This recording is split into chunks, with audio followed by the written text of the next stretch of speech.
¿Qué tal, hijos de la playa? Mi nombre es Francisco Arturo Pérez Garza Paredes Kaizen y bienvenidos a un video de física donde seguiremos explorando las situaciones de las leyes de la termodinámica. Sin más por el momento, comenzamos.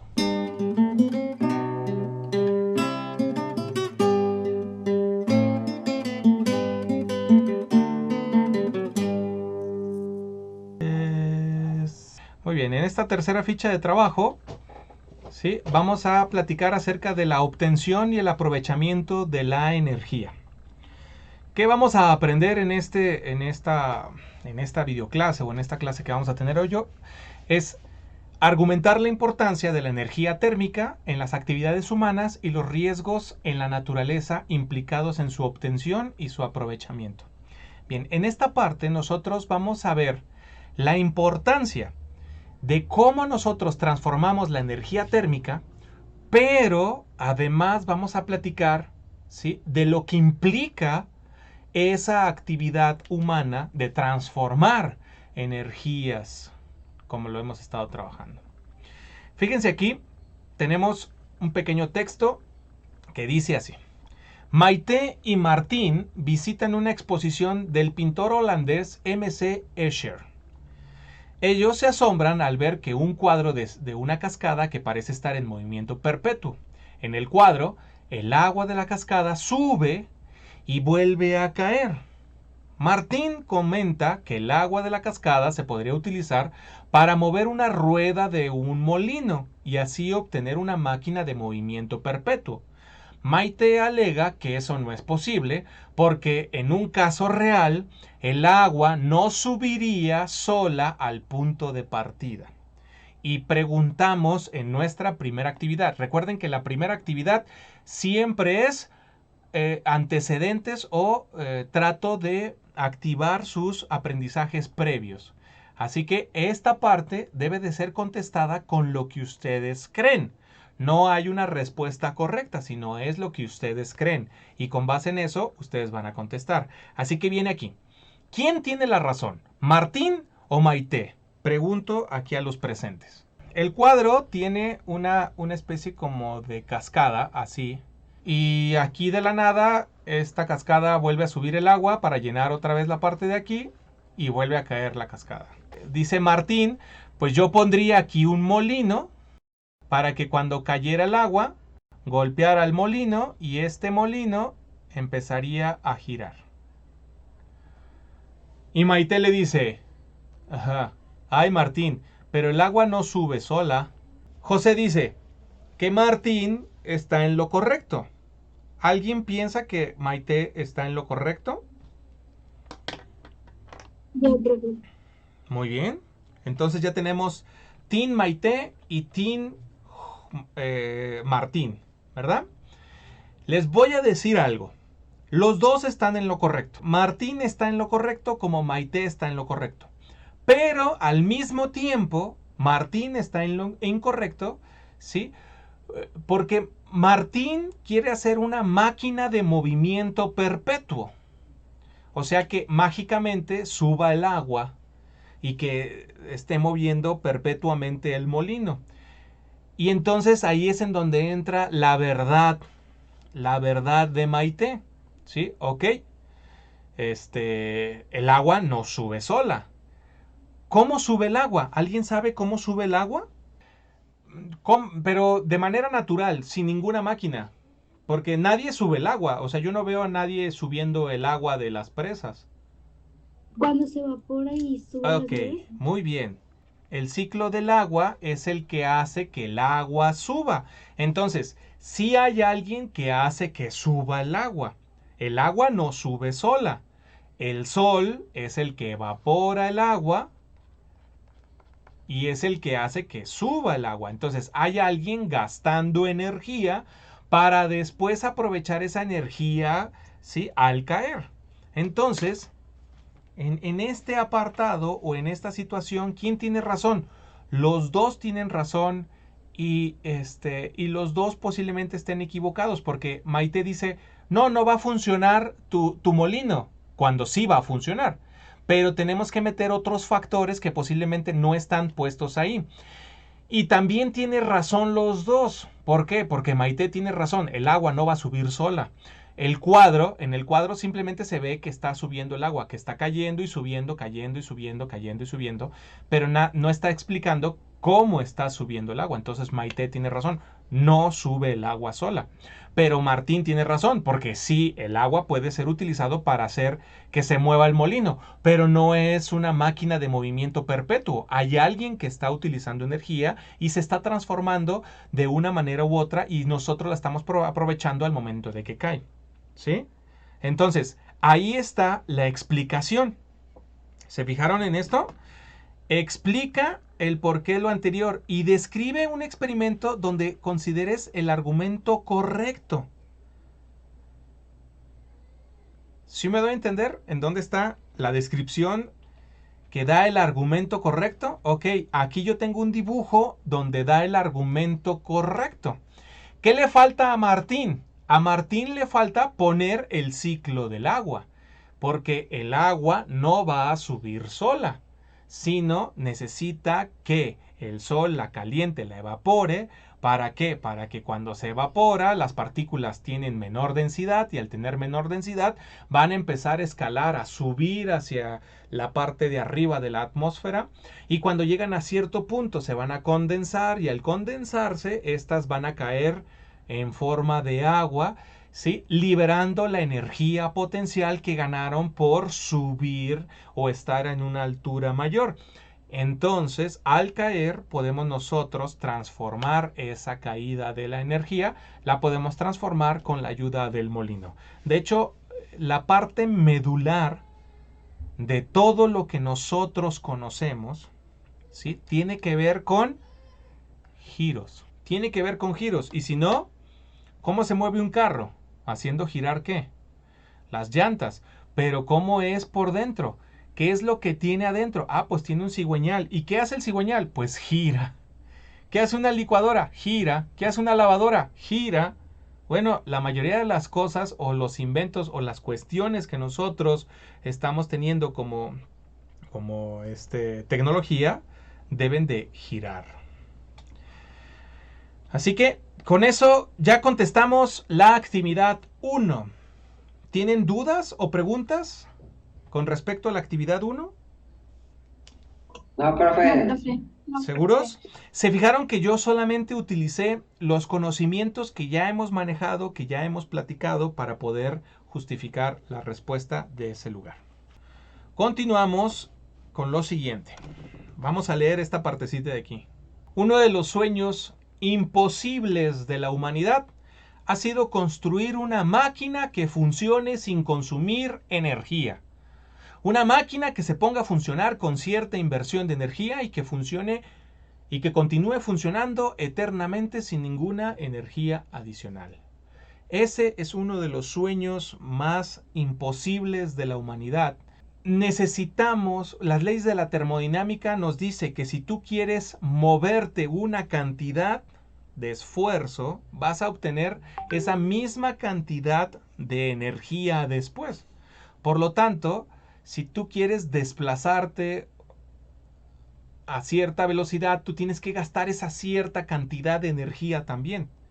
O sea, todavía no encontramos la manera de hacer lo que pasa en Star Trek, en Star Wars o en todas esas cuestiones donde se ven naves que simplemente despegan del suelo y se elevan y se van hacia el espacio. Porque esa característica necesita demasiado esfuerzo y ese esfuerzo no lo podemos quitar de la nada. Esto es, anteriormente hemos platicado cuál es, ¿sí?, la velocidad de escape de la Tierra. La velocidad de escape de la Tierra es 40,000 kilómetros por hora. Tú necesitas un empuje de 40,000 kilómetros, ¿sí?, una fuerza de 40,000 kilómetros, ¿sí?, por hora para poder salir de la Tierra. Y no tenemos algo que dé esa cantidad sin que gaste tanto el esfuerzo. Por eso cuando ustedes ven que va a salir una nave espacial, se ve que avienta un esfuerzo mayor para poder elevarse. Si las han visto o han visto los videos de las naves que van hacia el espacio, se ve que tiran fuego con todas las ganas para poder salir y para poder tener el esfuerzo para poder despegar de la Tierra y para poder salir de la Tierra. Entonces, esa situación no hemos llegado. Si han visto Star Wars, ahí en Star Wars salen navecitas que se despejan como si nada, se levantan así de la nada y se van hacia el espacio. Y estando en el espacio agarran velocidad luz y agarran muchas cosas. Y entonces, pues eso es simplemente imaginación, es simplemente algo que nosotros no podemos hacer. Nuestro planeta, además de ser el único en el que podemos habitar, es en el único que podemos estar viviendo porque no podemos salir tampoco de él. No tenemos una forma de poder irnos de él. Es una nave espacial que está en movimiento y que es sustentable para que nosotros podamos vivir. ¿Sale? Entonces, aquí viene la parte medular de nuestro trabajo y es el trabajo que quiero que me entreguen. Van a dibujar una máquina inventada que no consuma energía. O sea, ustedes van a idear una máquina con un funcionamiento en específico. Por ejemplo, una máquina de helados que simplemente al golpearla una vez genere 10,000 helados porque sí. Y que genere helados infinitamente. O alguna máquina que ustedes ideen. ¿Sale? Para esta actividad vas a idear una máquina. Y vas a darle nombre. Y vas a idear qué función, qué es lo que hace. Algo que pueda ayudar a la humanidad. Dibujarla, explicarla, qué es lo que hace, qué es lo que funciona, cómo ayuda a la humanidad, ¿sí? Cómo se mueve. Pero el chiste es que esta máquina sea totalmente ilógica y que no consuma energía. Ustedes la van a inventar y le van a dar el sabor a eso. Vamos entonces a la siguiente parte y dice así. Existen dos tipos de máquina de movimiento perpetua que son hipotéticas. Y ustedes hicieron un dibujo de máquinas perpetuas en la clase pasada. Estas máquinas pueden violar dos leyes. O violan la primera ley de la termodinámica, que ya platicamos en la clase pasada cuál es la primera ley de la termodinámica, que es el principio de conservación de energía. ¿Cuál es la primera ley de la termodinámica? Dice que cuando yo tengo una energía, llamamos 10 puntos de energía, y estos 10 puntos de energía chocan con otra cosa o trato de hacer un trabajo, ¿sí? Este trabajo va a ser de 10 puntos de energía o menos, no puede ser más. ¿Por qué? Porque el principio de conservación de energía dice que si yo gasto 10, voy a obtener 10 o menos. No puedo obtener 11, ¿sí? Ese es el principio de conservación de energía. Si yo gasto 10, voy a tener 9, 8, 7, 6. Depende de qué tan eficiente sea mi proceso. Mi proceso para conservar la energía. Entonces, pongamos un ejemplo. Tener un molino que se mueve con la caída del agua. Yo les aseguro que gastan más energía en subir el agua que la que obtiene el molino con su movimiento. ¿Por qué? Porque el molino no puede obtener más energía que la que se necesitó para subir el agua. ¿Queda claro? Porque ese es el principio de la conservación de la energía. Voy a obtener lo mismo o menos, pero no más. ¿Ok?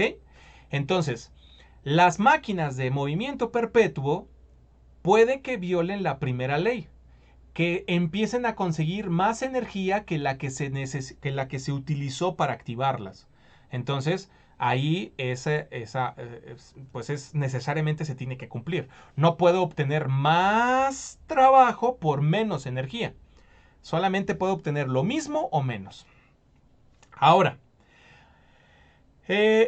la segunda ley de la termodinámica también puede ser violada por estas máquinas de movimiento perpetuo, ¿sí? Pero esa segunda ley es la que vamos a ver ahora. Y tiene que ver con el ciclo, ¿sí? El ciclo termodinámico. donde se intercambia calor por trabajo. Se intercambia calor por trabajo. Yo puedo ofrecer calor, pero ese calor que ofrece después tiene que desaparecer también. ¿Sí? Y entonces aquí es en donde empieza lo del ciclo termodinámico. Y vamos a explicar qué es un ciclo termodinámico. Y para eso nos vamos a ir a esta partecita de acá. Y aquí vamos a explicar lo que es un ciclo termodinámico. Vamos a borrar todo nuestro dibujo hermoso de una cascada. Los ciclos termodinámicos permiten que un sistema regrese a su estado inicial. ¿Qué sucede en estos ciclos termodinámicos? Bueno, intercambian calor y trabajo. Y aunado a la primera ley de la termodinámica, me dice que el calor que entra y el trabajo hecho debe de ser igual al calor que sale y al trabajo realizado. O sea, no puede ser más, pero puede ser menos. ¿Va? Y para entender esta parte, actividad 4 me dice, dibuja el funcionamiento de un motor de combustión. El ciclo termodinámico ahora lo vamos a transportar a un motor de combustión.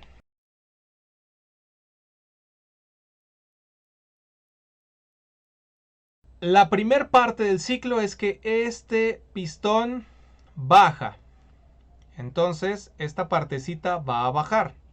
Y cuando baja, esta válvula sube y permite pasar el combustible. Cuando baja, jala el combustible. Cuando baja este pistón, jala el combustible. Y entonces esta válvula se abre y entra el combustible aquí.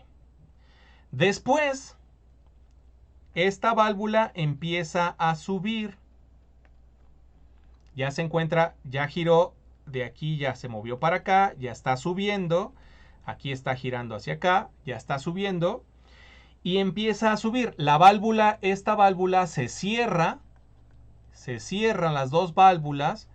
El combustible se encuentra aquí y se empieza a subir para ponerlo a presión. Se pone a presión esta parte. Cuando sube, ¿sí? Aquí hay una bujía que arroja una chispa y quema el combustible que se encuentra aquí. Lo quema. ¿Y qué hace eso? Pues esa explosión obliga ¿a quién? Obliga a este pistón a bajar. ¿Sí? Aquí ya está arriba y va girando hacia la derecha. Obliga a este pistón a bajar. Cuando baja, se abre esta válvula. Se abre la válvula de aquí, arrojando, porque aquí ya no hay más que puro humo, el humo hacia afuera.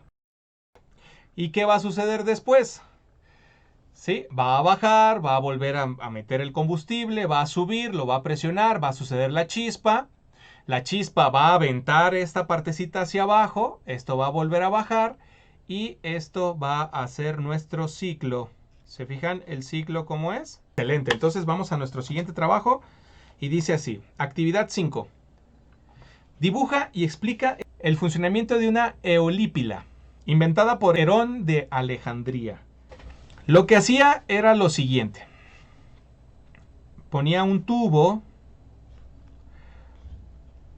como de esos tubos en donde se ven en las películas que asan los puercos dándole vuelta, ¿ok? En este tubo ponía una esfera que contenía líquido. Y esta esfera tenía dos salidas. Una así y la otra asá. Y lo que hacía él era poner en la parte de abajo fuego.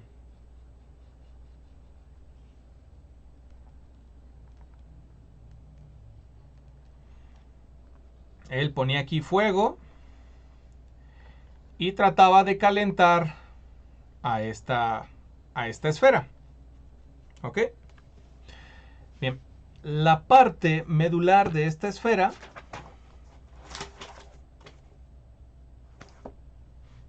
es que cuando el agua se calentaba en esta esfera, empezaba a tirar vapor.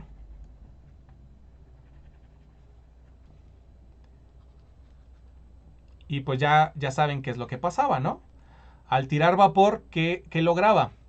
Bueno, este vapor al salir en esta dirección, de acuerdo a la tercera ley de Newton, que toda acción tiene una reacción de igual o mayor magnitud, pero en dirección contraria, pues entonces eso hacía que esta esfera girara para allá.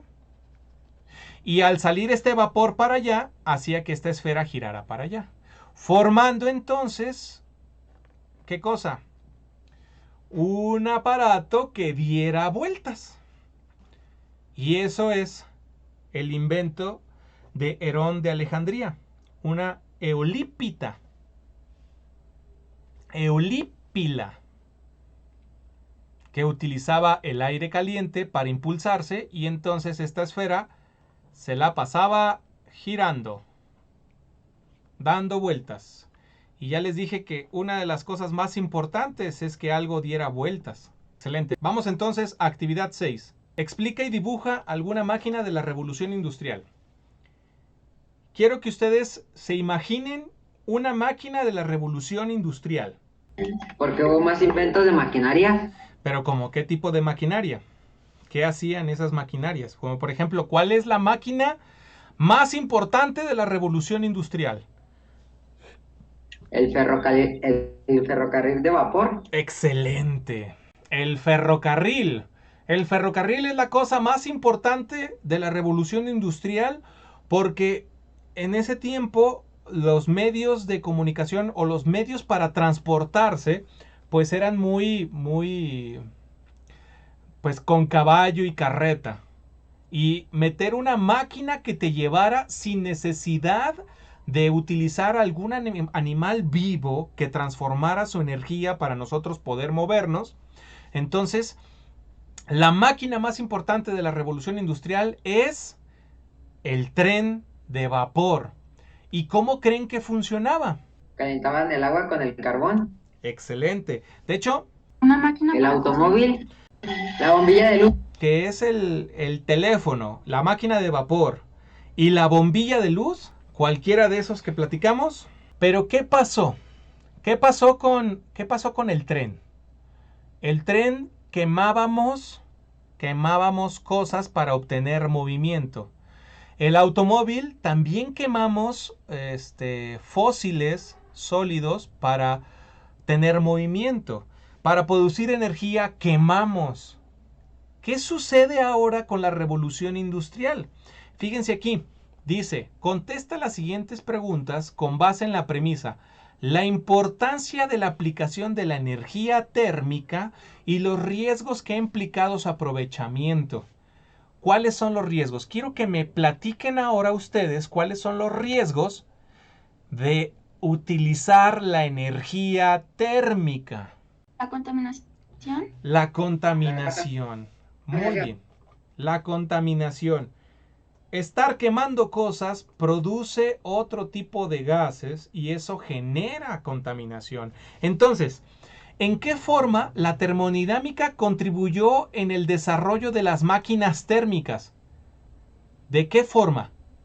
Pues contribuyó al momento de poder ver que podíamos transformar la energía y podíamos generar otro tipo de energía, como por ejemplo, transformar energía térmica en energía cinética. ¿Cuál es la energía cinética? La energía del movimiento. Podíamos nosotros quemar cosas que pasaran por ciertos lugares y esas cosas generaran movimiento y ese movimiento aprovecharlo para generar energía cinética. ¿Sí? ¿En qué consistió la revolución industrial? Ya les dije, en una sola cosa, en convertir la energía térmica en energía que da... Dando vueltas. Exacto, dando vueltas. La revolución industrial fue esa. Vamos a aprovechar toda la energía de todos lados para que algo dé vueltas. Y al dar vueltas, generas movimiento. Están los barcos de vapor. El barco de vapor hacía girar una especie de aspa en la parte de abajo y eso generaba movimiento. El tren de vapor, quemamos objetos, hacemos esa parte térmica y eso va a generar movimiento al dar vueltas a otra cosa. Igual cuando tenemos energía hidroeléctrica, cuando cae el agua, da vueltas y eso genera la energía. El dar vueltas es la onda. Y vamos a conocer al señor que hizo que la revolución industrial fuera un éxito, porque ese señor encontró la manera más eficiente de que las cosas den vueltas. ¿Sale? Porque primero están esto de las máquinas térmicas que empiezan a hacer que den vueltas las cosas al quemar. Pero este señor se llama Michael Faraday, encontró una manera de hacer que las cosas den vueltas con electromagnetismo. Y entonces dejamos de utilizar los pasos térmicos para utilizar ahora electromagnetismo, que hace la misma función sin estar quemando nada. Ya no vamos a quemar, sino ahora vamos a utilizar la energía electromagnética para que las cosas den vueltas. Y entonces ahí es cuando nosotros nos maravillamos y empezamos a decir, ¡wow! Eso es. El uso de las máquinas térmicas tiene consecuencias en la contaminación ambiental y en el desgaste de los recursos naturales. ¿Como cuáles? ¿Cuáles son los desgastes de los recursos naturales? ¿Qué estamos desgastando? ¿De dónde se consigue el carbón? ¿Alguien sabe de dónde se consigue el carbón? ¿De la tierra? Hay minas de donde se consigue el carbón y sigue siendo la madera. Pero, ¿cómo se crearon las minas de carbón? O sea, no me digan que voy a plantar árboles para que se genere una mina de carbón. No, no, así no, ¿verdad? O sea, ¿cómo se genera el petróleo? ¿De dónde está? ¿Qué necesitamos para que se genere petróleo? ¿Alguien sabe lo que se necesita para generar petróleo? ¿Los fósiles de los dinosaurios? Los fósiles de los dinosaurios. O sea, nosotros podemos crear petróleo. Pues durante muchos años por los huesos. Pues sí, pero ¿podemos crear petróleo? No, no. ¿Podemos plantar árboles y crear minas de carbón? No, no, no. Simplemente estamos aprovechando los recursos que ya hay. Pero va a llegar un momento en que se van a acabar. ¿Y qué va a suceder cuando se acaben? ¿Ya no va a haber esos recursos? Pues no, y vamos a tener que esperar ¿cuántos? ¿Cientos de años para que vuelva a haber? O sea, ¿tú puedes esperar cientos de años para el petróleo? No, ¿verdad que no? Porque te vas a morir a los 80, 90 años. No puedes esperar cientos de años para ver cuándo se hace. Entonces ahí vienen las consecuencias de nuestras máquinas térmicas y la contaminación ambiental y el desgaste de nuestro mundo. Así que hay que incluirlos y hay que ponerlos. Vamos a terminar entonces con nuestra conclusión, que ya les puse aquí, que ya escribí, y dice así. Bien, la termodinámica ha permitido aprovechar la energía para nuestras actividades en nuestra vida cotidiana. Y ha tenido enormes implicaciones, ya que cambió radicalmente la riqueza de las sociedades humanas a partir de la revolución industrial. Pero se ha pagado un costo muy alto por ello. Se han gastado reservas naturales como de petróleo, que no es posible recuperar, y por otro se han contaminado el medio ambiente debido a la quema de combustibles fósiles. Si no es posible revertirlo, ahora sí es posible revertir los daños, y se debe de mitigar los efectos de estas acciones. Para ello hay que entender la situación y tomar decisiones razonadas. El siguiente paso es buscar tecnologías más benignas para el medio ambiente que propicien una sociedad más equitativa, así como el cuidado del planeta para las generaciones siguientes. Esa es nuestra conclusión y en sí espero que les haya gustado esta parte de la segunda ley de la termodinámica. Eso sería todo lo que tenemos planeado para el día de hoy. No sin antes recordarles que la disciplina es hacer lo que tengo que hacer en el momento que lo tengo que hacer y que la disciplina tarde o temprano superará la inteligencia. Muchísimas gracias por su atención. Nos vemos en la siguiente semana. Chao.